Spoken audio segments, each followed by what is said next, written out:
vos réponses. Donc, il y avait une chance sur 3 ou 4 en fonction des nerfs principaux que vous considérez dans le membre supérieur.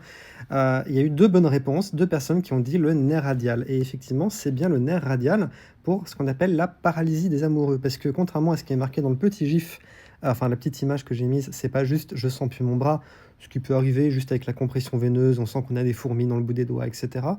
Le vrai danger, c'est la compression du nerf radial et pourquoi?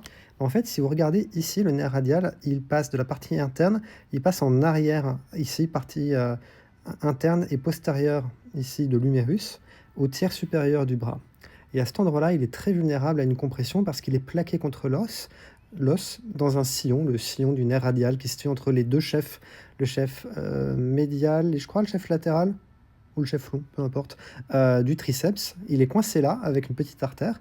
Et si on appuie trop longtemps dessus, par exemple si on s'endort, dans cette position-là, vous voyez, si j'ai le bras vers le haut, eh bien ça monte. Bonjour, c'est notre productrice.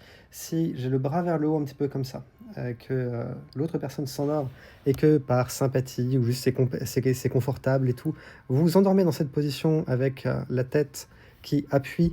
Donc juste à cet endroit-là, imaginez que le bras est tourné, la paume de la main là vers le haut, ça révèle la partie postérieure ici de l'humérus et ça va appuyer directement sur le nerf radial. Et vous risquez de vous réveiller non pas simplement avec des petites fourmis dans le bras, mais carrément une paralysie. Et dans certains cas, cette paralysie des amoureux ou paralysie du samedi soir, comme disent les Anglais, elle peut être définitive avec une atrophie de tous les muscles extenseurs et un wrist drop, boum, une incapacité à relever le poignet et une griffe. Donc, ce qu'il faut faire, c'est vous attendez qu'elle s'endorme, ferme les yeux, et vous allez prendre avec délicatesse votre assistant. Je ne l'ai pas là sur place, mais vous pouvez utiliser l'apinou par exemple, ou un équivalent, vous le mettez à la place de votre bras et vous le glissez comme ça, délicatement là. Toujours vous assurer que votre partenaire s'endort avant vous, parce que en fait, sinon, si vous vous endormez en premier, vous risquez de vous retrouver paralysé. Ce serait dommage. Au fait, on est à 5000 followers.